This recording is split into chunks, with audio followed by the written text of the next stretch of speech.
Assalamualaikum warahmatullahi wabarakatuh. Kembali lagi di channel saya Syahruddin Ibnu Arabi Channel. Kalau pada kesempatan yang lalu kita sudah sampai ke nomor 7 isim nakirah, isim ma'rifah, maka pada pembahasan kali ini kita akan bahas nomor 8 yaitu dhamir atau kata ganti. Kita masuk dhamir atau kata ganti. Dhamir atau kata ganti ialah isim yang berfungsi untuk menggantikan atau mewakili penyebutan suatu atau seseorang ataupun sekelompok benda atau orang. Seperti yang sudah kita jelaskan di atas, dhamir termasuk dalam golongan isim ma'rifah. Perhatikan contoh penggunaan dhamir dalam kalimat di bawah ini. Ahmadu yarhamul aulada.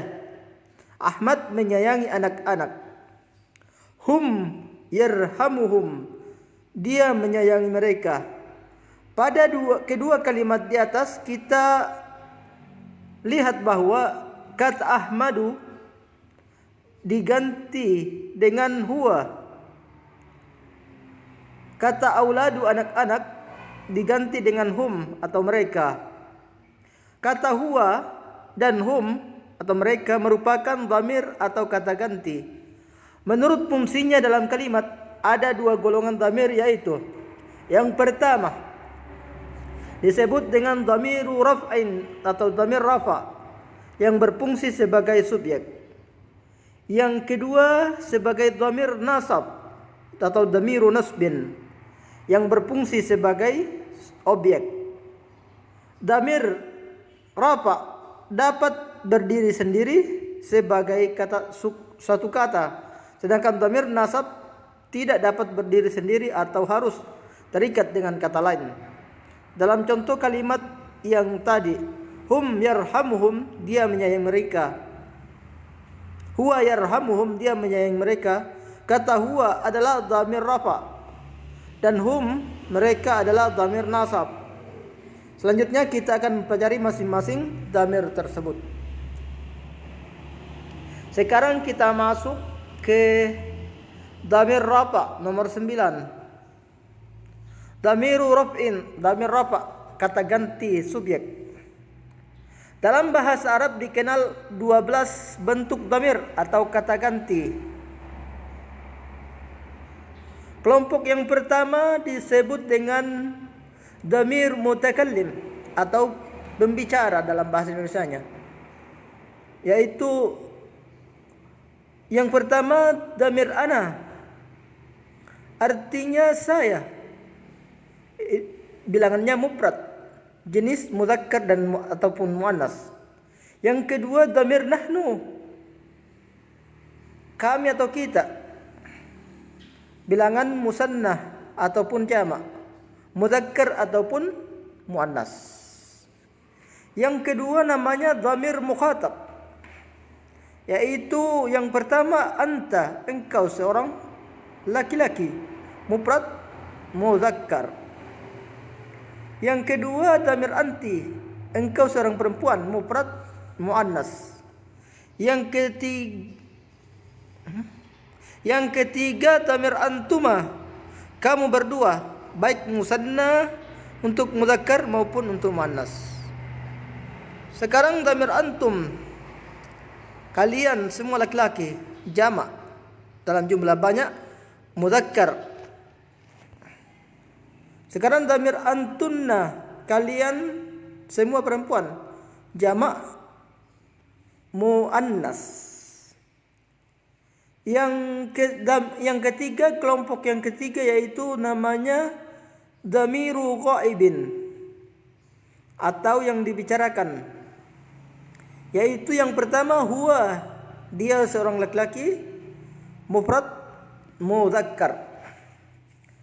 Yang kedua hiya, dia seorang perempuan, mufrad muannas. Yang ketiga dhamir huma, mereka berdua, musanna untuk mudzakkar ataupun untuk muannas. Yang selanjutnya dhamir hum, mereka semua laki-laki, jamak mudzakkar. Yang terakhir, hunna, mereka semua perempuan. Bilangan jamak atau jumlah banyak, muannas. Sekarang kita masuk ke bagian 10, dhamir nasab. Apa itu dhamir nasab? Dhamir nasab ialah kata ganti objek. Dhamir nasab adalah turunan dari dhamir rafa. Dengan kata lain, setiap dhamir rafa memiliki padanan dengan dhamir nasab. Maknanya sama tetapi bentuk dan fungsinya berbeda. Perhatikan tabel berikut. Tabel dhamir rafa dan dhamir nasab sebagai berikut. Dhamir rafa, ana. Dhamir nasabnya ya di belakang akhir kalimat. Dhamir rafa, nahnu. Dhamir nasabnya na di belakang kalimat, di akhir kalimat. Anta. Dhamir nasabnya ka. Contoh kita buka. Dhamir anti, dhamir rafa, dhamir nasabnya ki. Dhamir rafa antuma, nasabnya kuma. Dhamir antum, dhamir rafa antum, dhamir nasabnya kum. Dhamir rafa antunna, nasabnya kunna. Dhamir rafa huwa, nasabnya hu. Dhamir rafa hiya, dhamir nasabnya ha. Dhamir nasab huma, dhamir rafa huma, dhamir nasabnya juga huma. Dhamir rafa hum, dhamir nasabnya juga hum. Namun dia berada di akhir kalimat. Dhamir rafa hunna, dhamir nasabnya juga hunna. Perbedaan yang paling mendasar antara kedua jenis dhamir ini adalah dhamir rafa berfungsi sebagai subjek serta dapat berdiri sendiri dan terpisah dari kata lain atau munfasil. Sedangkan dhamir nasab berfungsi sebagai objek keterangan serta tidak dapat berdiri sendiri dan selalu terikat dengan kata lain atau muttasil, baik itu terikat dengan isim, fiil ataupun huruf. Yang pertama, contoh dhamir nasab yang terikat dengan isim dalam kalimat. Ana muslimun diniyal islamu. Saya seorang muslim, agamaku Islam. Nahnu muslimuna dinunal islamu. Kita atau kami orang-orang Islam, agama kami Islam. Anta muslimun dinukal islamu. Engkau seorang laki-laki, seorang muslim, agamamu Islam. Anti muslimatun dinukil islamu. Engkau perempuan, seorang muslim, muslimah, agamamu Islam. Contoh yang kedua, dhamir nasab terikat dengan fi'il dalam kalimat. Antuma muslimani, Allahu yarhamukuma. Kamu berdua adalah muslim, Allah merahmati kalian berdua. Antum muslimuna, Allahu yarhamukum. Kalian semua laki-laki, Allah laki-laki adalah muslimun, Allah merahmati kalian. Antum muslimatun, Allahu yarhamukum. Kalian semua perempuan adalah muslimah, semoga Allah merahmati kalian. Huwa muslimun, Allahu yarhamuhu. Dia seorang muslim, Allah merahmatinya. Contoh yang ketiga, dhamir nasab yang terikat dengan harf dalam kalimat. Hiya muslimatun alaiha salam. Dia adalah seorang muslim, atasnya salam. Huma muslimani alaihim salam. Mereka berdua adalah muslim, atas mereka berdua salam. Hum muslimuna alaihimus salam. Mereka semua laki-laki muslimin, atas mereka salam. Hunna muslimatun alaihinnas salam. Mereka semua perempuan adalah muslimah, muslimat, atas mereka salam. Selanjutnya kita masuk ke fi'il nomor 11 atau kata kerja. Fi'il dibagi atas dua golongan besar menurut waktu terjadinya. Yang pertama, fi'lu madin, fi'il madi atau kata kerja lampau. Yang kedua, fi'lu mudhari'in, fi'il mudhari atau kata kerja kini dan nanti. baik fi'il madhi maupun fi'il mudhari senantiasa mengalami perubahan bentuk sesuai dengan jenis dhamir yang bertindak sebagai fa'il atau pelaku dari pekerjaan itu. Oleh karena itu sangat penting untuk mengetahui fa'il dari suatu kejadian, pekerjaan, dan dhamir kata ganti apa yang setara dengan fa'il tersebut. Contoh, dhamir huwa Abdullah Muhammadun, hiya Ummu Zainab, huwa masjidun, huwa muslimun, hiya masajidu, hiya narun, hiya jannatun, huma jannatani, huma muslimani, hum ulama'u, hum muslimuna, hunna jannatun, hunna nisaun. Untuk fi'il madhi, perubahan bentuk tersebut terjadi di akhir kata, sedangkan fi'il mudhari perubahan bentuknya terjadi di awal dan di akhir kata. Contoh, dhamir ana fa'altu, ana mudhari'nya ana af'alu. Nahnu fa'alna untuk fi'il madhi dan fi'il mudhari'nya naf'alu. Anta fa'alta, mudhari'nya taf'alu, anta taf'alu. Anti fa'alti, anti taf'alina. Antuma fa'altuma, antuma taf'alani.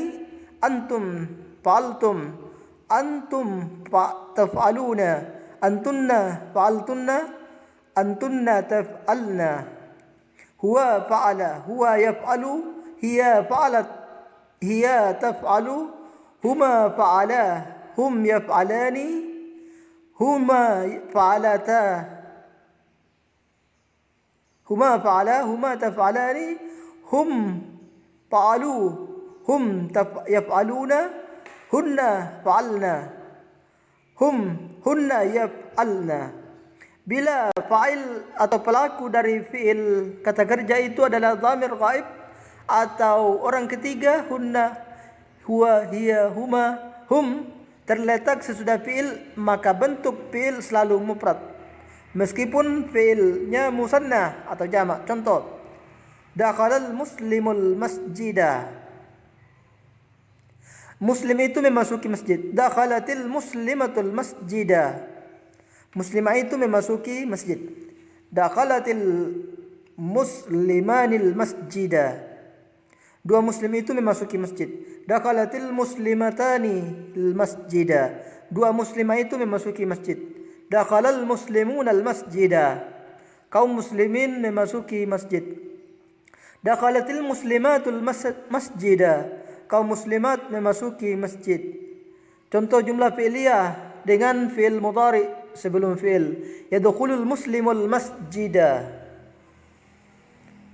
muslim itu memasuki masjid. Tadkhulul muslimatul masjidah, muslimah itu memasuki masjid. Yadkhulul muslimanil masjidah, dua muslim itu memasuki masjid. Tadkhulul muslimatanil masjidah, dua muslimah itu memasuki masjid. Yadkhulul muslimunal masjidah, kaum muslimin memasuki masjid. Tadkhulul muslimatul masjidah, kaum muslimat memasuki masjid. Pada contoh di atas, fa'il atau dhamir muannas ditandai dengan adanya huruf ta tanis atau ta ta'nisi, atau ta yang digunakan untuk muannas atau perempuan, atau ta penanda muannas di belakang fi'il madhi atau di depan pada fi'il mudhari. Untuk fi'il lainnya, fa'il lainnya, anta, anti, antuma, antum, antunna, ana, nahnu, tetap mengikuti pola perubahan bentuk fi'il sebagaimana mestinya. Contoh, dakhaltul masjidah, adkhulul masjidah, dakhalnal masjidah, nadkhulul masjidah, dakhaltal masjidah, anta tadkhulul masjidah, anti dakhaltil masjidah, anti tadkhulinal masjidah, antuma dakhaltumal masjidah, Antuma tadkhulanil masjida. Antum dakhaltumul masjida. Antum tadkhulunal masjida. Antunna dakhaltunnal masjida. Antunna tadkhulunal masjida.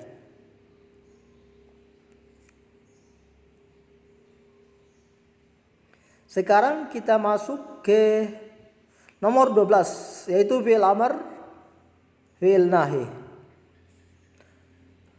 Apa itu fi'il amr, apa itu fi'il nahi? Mari kita jelaskan. Fi'il amr kata kerja perintah, fi'il nahi kata kerja larangan. Yang pertama, kita bahas fi'il amr, kata kerja perintah. Fi'il amr atau kata kerja perintah adalah fi'il yang memuat pekerjaan yang dikehendaki oleh mutakallim, pembicara, agar dilakukan oleh mukhatab, lawan bicara. Maka yang menjadi fa'il atau pelaku dari fi'il amr adalah dhamir mukhatab, lawan bicara. Untuk orang kedua, sebagai orang yang diperintah untuk melakukan pekerjaan tersebut, menyuruh mengerjakan sesuatu, berarti pekerjaan tersebut diharapkan akan terlaksana di waktu yang akan datang. Maka pola dasar fi'il amr dibentuk dari fi'il mudhari dengan perubahan seperti berikut.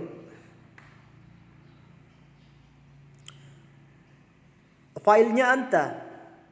Fi'il amr if'al. Kerjakanlah engkau wahai seorang laki-laki. Anti if'ali. Kerjakanlah engkau wahai seorang perempuan. Antuma if'ala. Kerjakanlah kalian berdua, laki-laki ataupun perempuan.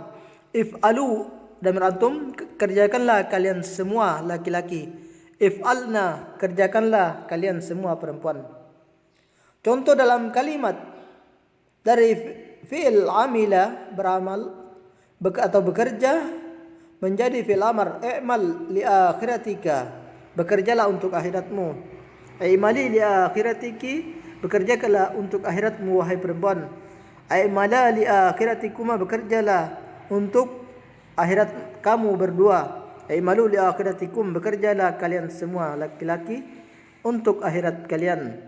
Aimalna li akhiratikunna, bekerjalah untuk akhirat kalian. Di samping pola umum di atas, terdapat beberapa pola fi'il amr yang agak berbeda dari pola di atas, karena menyesuaikan dengan bentuk dasar dari fi'il asalnya. Perhatikan contoh berikut ini. Dari fi'il qala yaqulu, berkata, bila dijadikan fi'il amr menjadi qul liqaumika, katakanlah kepada kaummu. Quli liqaumiki, katakanlah kepada kaummu perempuan.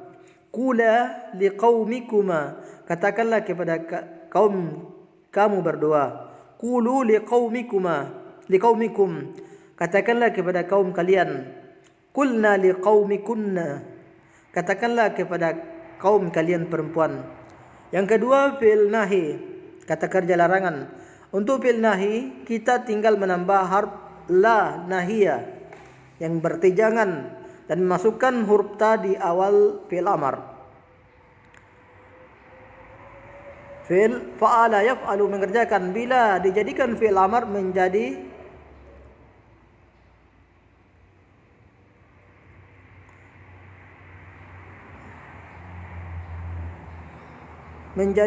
if'al, fi'il nahinya la taf'al. If'ali la taf'ali, if'ala la taf'ala, if'alu la taf'alu, if'alna la taf'alna. Dari fi'il khafa, artinya takut. Dan fi'il khazina, artinya sedih. La takhaf wa la tahzan, jangan engkau takut dan jangan bersedih. La takhafi wa la tahzani, janganlah engkau wahai perempuan takut dan jangan bersedih. La takhafa wa la tahzana, jangan kamu berdua takut dan jangan bersedih. La takhafu wa la tahzanu, janganlah kalian takut dan jangan bersedih. La takhafna wa la tahzanna, jangan kalian takut wahai perempuan dan jangan bersedih. Catatan, bila di akhir huruf akhir sebuah fi'il adalah sukun dan bertemu dengan awalan alif lam dari sebuah isim ma'rifah, maka huruf untuk pelafalannya baris sukun dari huruf akhir fi'il amar tersebut dibaca dengan kasrah. Misal aqim menjadi aqimis salata. Sekarang kita masuk ke fi'il ma'lum dan fi'il majhul. Apa itu fi'il ma'lum dan apa fi'il majhul? Fi'il majhul ma'lum adalah kata kerja aktif, fi'il ma'lum adalah kata kerja pasif. Majhul adalah kata kerja pasif. Dalam tata bahasa Indonesia dikenal istilah kata kerja aktif dan kata kerja pasif. Perhatikan contoh berikut. Abu Bakar membuka pintu. Kata membuka disebut kata kerja aktif. Pintu dibuka oleh Abu Bakar. Kata dibuka disebut kata kerja pasif. Dalam tata bahasa Arab dikenal pula istilah fi'il ma'lum dan fi'il majhul yang fungsinya mirip dengan kata kerja aktif dan kata kerja pasif. Perhatikan dan bandingkan kedua contoh kalimat. Daraba Umaru. Umar memukul. Duriba Umaru. Umar dipukul. Fi'il daraba memukul adalah fi'il ma'lum, kata kerja aktif, dinamakan fi'il ma'lum. Ma'lum artinya diketahui karena fa'il atau pelakunya diketahui. Dalam contoh di atas, Umar bertindak sebagai fa'il atau pelaku pekerjaan, yakni memukul. Fi'il turiba dipukul adalah fi'il majhul, kata kerja pasif, dinamakan majhul, artinya tidak diketahui karena fa'ilnya atau pelakunya tidak diketahui atau tidak disebutkan dalam contoh di atas. Umar merupakan fa'il atau pelaku, melainkan disebut juga istilah naibul fa'il atau pengganti pelaku. Fi'il majhul dibentuk dari fi'il ma'lum dengan perubahan sebagai berikut. Bagian A, huruf pertamanya di baris dhamma. Yang kedua, bagian A, B, huruf sebelum huruf terakhirnya menjadi berbaris kasrah untuk fi'il madhi dan menjadi fathah untuk fi'il mudhari. Contoh untuk fi'il madhi, fa'ala menjadi fu'ila. Fi'il mudhari yaf'alu menjadi yuf'alu. Fi'il madhi amara menjadi majhul umira. Umirtu an a'budallah. Saya diperintah untuk menyembah Allah. Umirna an na'budallah. Kami diperintah agar menyembah Allah. Umirta an ta'budallah. Umirti an ta'budillah. Umirtuma an ta'budallah. Umirtuma an ta'budullah. Umirtunna an ta'budullah. Umira ayya'budullah. Ayya'budallah. Umirat an ta'budallah. Umira ayya'budallah. Umirata an ta'budullah. Umiru ayya'budullah. Umirna ayya'budullah. Fi'il mudhari ya'rifu mengenal menjadi fi'il majhul yu'rafu dikenal. U'rafu bi kalami, nu'rafu bi kalamina. Nu'rafu bi kalamik, tu'rafu bi kalamik, tu'rafina bi kalamiki, tu'rafani bi kalamikuma, tu'rafuna bi kalamikum, tu'rafna bi kalamikunna. Yu'rafu bi kalamihi, tu'rafu bi kalamihi bi kalamiha. Yu'rafani bi kalamihima, yu'rafuna bi kalamihinna, yu'rafna bi kalamihinna. Mereka perempuan dikenal dari bicara mereka. Nah, sekian dulu pembahasan saya. Jangan lupa video saya di like dengan menekan tombol jempol yang jempolnya menghadap ke atas. Selanjutnya channel saya di subscribe di bawah ini sebelah kanan tertulis subscribe. Jangan diaktifkan lonceng agar Anda tidak kehilangan info video terbaru dari channel saya. Selanjutnya video saya di-share atau dibagikan ke semua akun dunia Anda agar manfaatnya lebih luas. Dan bagi yang ingin berkomentar silakan komentar lewat WA saya 081228263329. Sekian, terima kasih. Assalamualaikum warahmatullahi wabarakatuh.